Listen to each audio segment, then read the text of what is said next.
নমস্কার বন্ধুরা, অজানার পথের নতুন পর্বে আপনাদের সকলকে স্বাগত জানাই। বন্ধুরা, আজ জ্যৈষ্ঠ মাসের শুক্লপক্ষের একাদশী তিথি অর্থাৎ পাণ্ডবা নির্জলা একাদশী ব্রত বা পবিত্র নির্জলা একাদশী ব্রতটি পালিত হতে চলেছে। এই একাদশীকে ভীমসেনী একাদশীও বলা হয়ে থাকে। বলা হয়, বছরে যে 24টি একাদশী পালিত হয় তার মধ্যে সর্বশ্রেষ্ঠ ও সর্বফলদায়ী একাদশী হলো এই নির্জলা একাদশী ব্রত।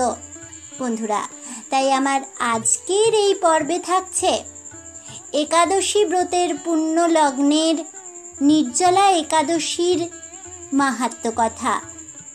বন্ধুরা, আজ পবিত্র নির্জলা একাদশীর পুণ্য লগ্নে দাঁড়িয়ে অন্তত একবার নির্জলা একাদশী ব্রতের মাহাত্ম্য কথাটি শ্রবণ করে নিন। শ্রী পাণ্ডবা নির্জলা একাদশী মাহাত্ম্য। জ্যৈষ্ঠ মাসের শুক্লপক্ষের এই নির্জলা একাদশী ব্রত সম্পর্কে ব্রহ্মবৈবর্ত পুরাণে শ্রী ভীমসেন ব্যাস সংবাদে বর্ণিত হয়েছে।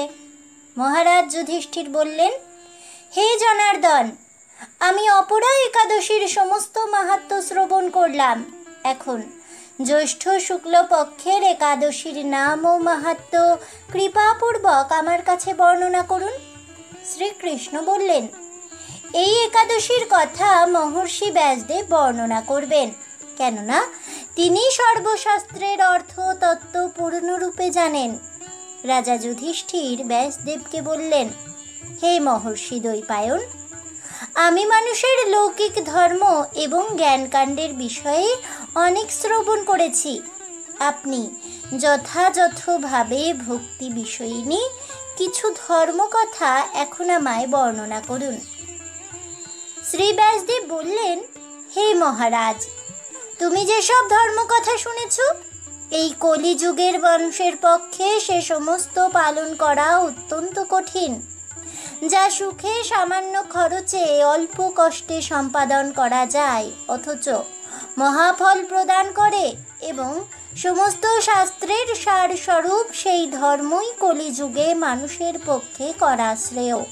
সেই ধর্মকথাই এখন আপনার কাছে বলছি, মনোযোগ সহকারে তা শ্রবণ করুন।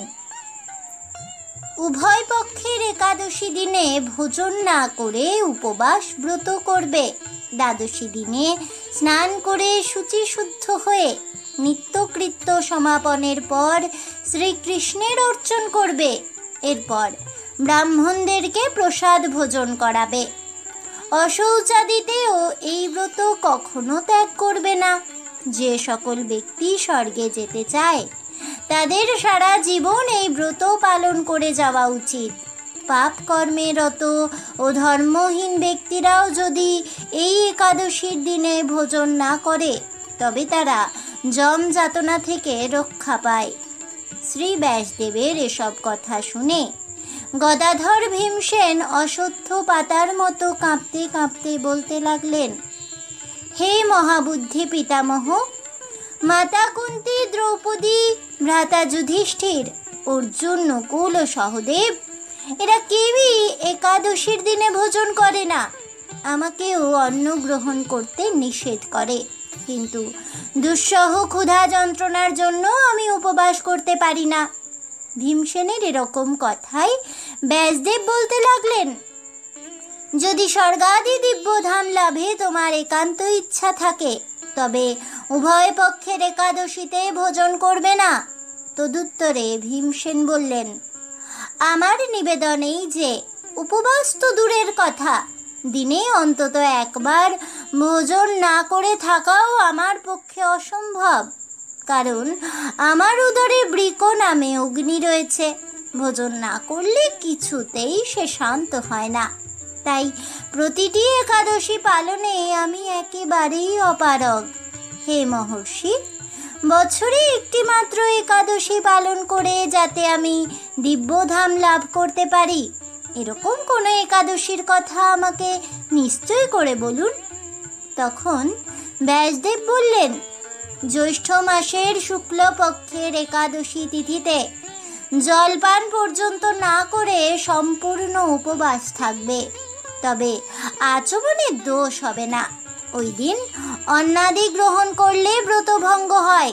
একাদশী দিন সূর্যোদয় থেকে দ্বাদশীর দিন সূর্যাস্ত পর্যন্ত জল পান বর্জন করলে অনায়াসে 12টি একাদশীর ফল লাভ হয়। বছরের অন্যান্য একাদশী পালনে অজান্তে যদি কখনো ব্রতভঙ্গ হয়ে যায়, তাহলে এই একটি মাত্র একাদশী পালনে সেই সব দোষ দূর হয়।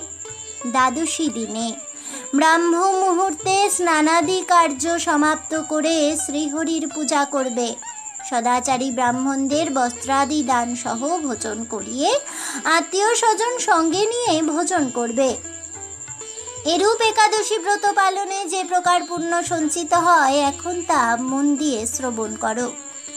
সারা বছরের সমস্ত একাদশীর ফলই এই একটিমাত্র ব্রত উপবাসেই লাভ করা যায়। শঙ্খ চক্র গদা পদ্মধারী ভগবান শ্রীকৃষ্ণ আমাকে বলেছেন, বৈদিক ও লৌকিক সমস্ত ধর্ম পরিত্যাগ করে যারা একমাত্র আমার শরণাপন্ন হয়ে এই নির্জলা একাদশী ব্রত পালন করে, তারা সর্বপাপ মুক্ত হয়। বিশেষত কলিযুগে ধন সম্পদ দানের মাধ্যমে, সদ্গতি বা স্বার্থ সংস্কারের মাধ্যমেও যথার্থ কল্যাণ লাভ হয় না। কলিযুগে দ্রব্য শুদ্ধি নেই, কলিতে শাস্ত্রোক্ত সংস্কার বিশুদ্ধ হয় না, তাই বৈদিক ধর্ম কখনো সুসম্পন্ন হতে পারে না। হে ভীমসেন, তোমাকে বহু কথা বলার আর প্রয়োজন কি? তুমি উভয় পক্ষের একাদশীতে ভোজন করবে না। যদি তাতেও অসমর্থ হও, তবে জ্যৈষ্ঠ মাসের শুক্লপক্ষের একাদশীতে অবশ্যই নির্জলা উপবাস করবে। এই একাদশী ব্রত ধনধান্য পুণ্যদায়িনী। যমদূতগণ এই ব্রত পালনকারীকে মৃত্যুর পরেও স্পর্শ করতে পারে না। পক্ষান্তরে বিষ্ণুদূতগণ তাকে বিষ্ণুলোকে নিয়ে যান। শ্রী ভীমসেন, ওই দিন থেকে নির্জলা একাদশী ব্রত পালন করতে থাকায় এই একাদশী পাণ্ডবা নির্জলা বা ভীমসেনী একাদশী নামেই প্রসিদ্ধ হয়েছে। এই নির্জলা একাদশীতে পবিত্র তীর্থে স্নান, দান, জপ, কীর্তন ইত্যাদি যা কিছু মানুষ করে তা অক্ষয় হয়ে রয়ে যায়। যে ব্যক্তি ভক্তি সহকারে এই একাদশী মাহাত্ম্য পাঠ বা শ্রবণ করেন, তিনি বৈকুণ্ঠধাম প্রাপ্ত হন। একাদশী পালনের নিয়মাবলী। সমর্থ পক্ষে দশমীতে একাহার, একাদশীতে নিরাহার ও দ্বাদশীতে একাহার করিবেন। তা হতেও অসমর্থ পক্ষে শুধুমাত্র একাদশীতে অনাহার। যদি উহাতেও অসমর্থ হন, একাদশীতে পঞ্চ রবিশস্য বর্জন করতে হবে। ফলমূলাদি অনুকল্প গ্রহণের বিধান রয়েছে। সমর্থ পক্ষে রাত্রি জাগরণের বিধিও আছে। গৌড়ীয় ধারায় বা মহান আচার্যবৃন্দের অনুমোদিত পঞ্জিকায় যে সমস্ত একাদশী নির্জলা থেকে পালনের নির্দেশ প্রদান করেছেন, সেগুলি করলে সর্বোত্তম ফল প্রাপ্ত হওয়া যায়। নিরন্তর কৃষ্ণ ভাবনায় থেকে নিরাহার থাকতে অপারগ হলে নির্জলা সহ অন্যান্য একাদশীতে কিছু সবজি ফল মূলাদি গ্রহণ করা যায়, যেমন গোল আলু, মিষ্টি আলু, চাল কুমড়া, পেঁপে, টমেটো, ফুলকপি ইত্যাদি। সবজি ঘি অথবা বাদাম তৈল দিয়ে রান্না করে ভগবানকে উৎসর্গ করে আহার করতে পারা যাবে। হলুদ, জিরে, ধনে, আদা, তেজপাতা, লবণ, মরিচ ব্যবহার করা যায়। আবার অন্যান্য আহার্য হলো দুধ, কলা, আপেল, আঙ্গুর, আনারস, আখ, আমড়া, শসা, তরমুজ, বেল, নারকেল, মিষ্টি আলু, বাদাম, লেবুর শরবত ইত্যাদি। একাদশীতে 5 প্রকার যে রবিশস্য গ্রহণ নিষিদ্ধ, সেগুলি হলো ধান জাতীয় সকল প্রকার খাদ্য, যেমন চাল, মুড়ি, চিঁড়ে, সুজি, পায়েস, খিচুড়ি, চালের পিঠে, খই ইত্যাদি।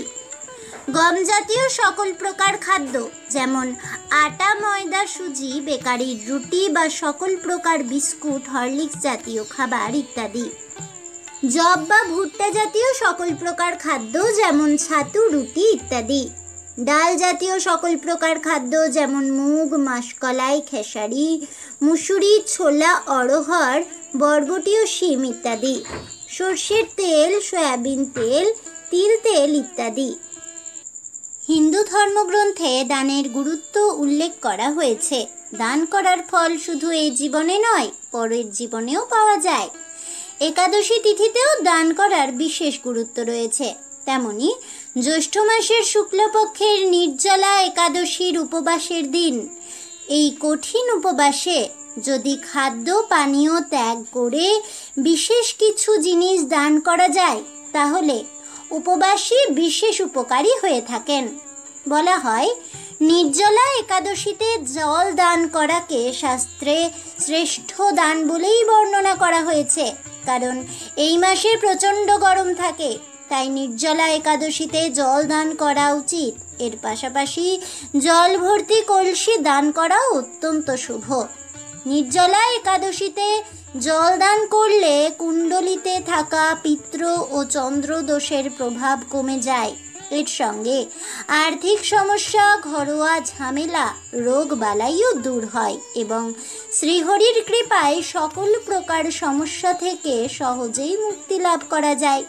ভগবান শ্রী বিষ্ণুর আশীর্বাদ পেতে নির্জলা একাদশীতে অভাবীকে হলুদ রঙের বস্ত্র দান করুন। এই রং ভগবান শ্রী বিষ্ণুর খুব প্রিয়। এছাড়াও হলুদ রঙের কাপড় দান করলে কুণ্ডলিতে বৃহস্পতির অবস্থান শক্তিশালী হয়। এছাড়াও নির্জলা একাদশীতে সামর্থ্য অনুযায়ী খাদ্যশস্য যেমন চাল, ডাল, গম, আটা ইত্যাদি দান করতে পারেন। এই দিনে মরশুমি ফল দান করাও অত্যধিক শুভ ফল দেয়।